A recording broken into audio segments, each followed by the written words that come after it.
جی جو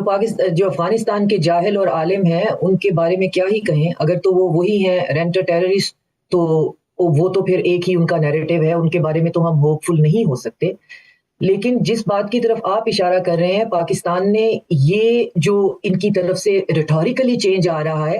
یہ بھی پاکستان کی ڈپلومیٹک جو ہے وہ ون ہے۔ پاکستان کے اوپر ایک نیٹ سیکیورٹی سٹیبلائزر کا ایک بیج، ہمیں ایک تاج پہنا کر تو یہ ذمہ داری ہم پہ رکھ دی گئی کہ آپ نے یہ دہشت گرد جو ہے ان کا سپل اوور بھی روکنا ہے، ان کو کنٹین بھی کرنا ہے۔ تو پاکستان نے باقاعدہ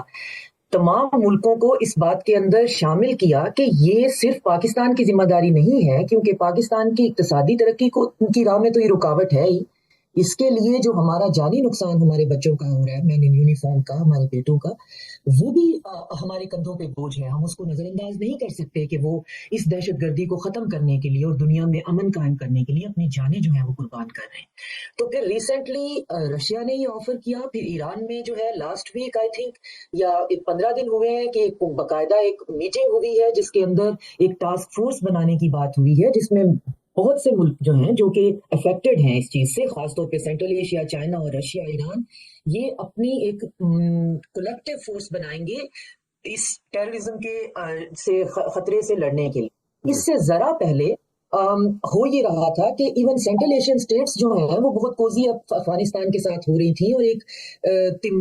جو ہے وہ ترمیز ڈائلاگ ایک ہو رہا تھا جس کے اندر افغانستان کے اندر اقتصادی ترقی کی بات ہو رہی تھی، اور پھر اس کا سیکنڈ راؤنڈ جو ہے وہ دوحہ میں بھی ہوا۔ تو ہم اقتصادی ترقی کی بات تو سب سے پہلے پاکستان نے کی۔ پاکستان پچھلے 40 سال سے یہ کہتا آ رہا ہے کہ افغانستان کے اندر اقتصادی ترقی ہونی چاہیے، لیکن اقتصادی ترقی جو ہے جب تک آل انکلوسیو گورنمنٹ نہیں ہوگی، جب تک وہاں سے ایک ٹیررسٹ رجیم ہٹے گی نہیں، اس ویکیوم کو اگر وہاں کی ریپرزنٹیٹیو فل نہیں کریں گے، وہاں کی عورتیں، وہاں کے بچے، مائنورٹیز اور تمام سیکٹیرین جو گروپس ہیں وہ اس کے اندر شامل نہیں ہوں گے، تو اقتصادی ترقی تو ہم نے دیکھ لیا۔ تو یہ جو ابھی کی آپ ڈیولپمنٹ دیکھ رہے ہیں، افغانستان کا جو لہجہ بدلنا ہے، یہ بھی پاکستان کا اپنے اڑوس پڑوس میں اور براڈر ریجن میں اور دنیا کو یہ سمجھایا گیا ہے کہ یہ آپ آرام سے اپنے کمروں میں نہیں بیٹھ سکتے ہیں پاکستان کو نیٹ سیکیورٹی سٹیبلائزر بنا کر اور پھر بعد میں فورم کروا کے جی آپ افغانستان کے ساتھ اقتصادی ترقی کرنا چاہتے ہیں۔ اقتصادی ترقی ہم سے زیادہ کوئی نہیں کرنا چاہتا ہے، ان کے ساتھ تعلقات بنانا چاہتا ہے۔ ہمیں ایک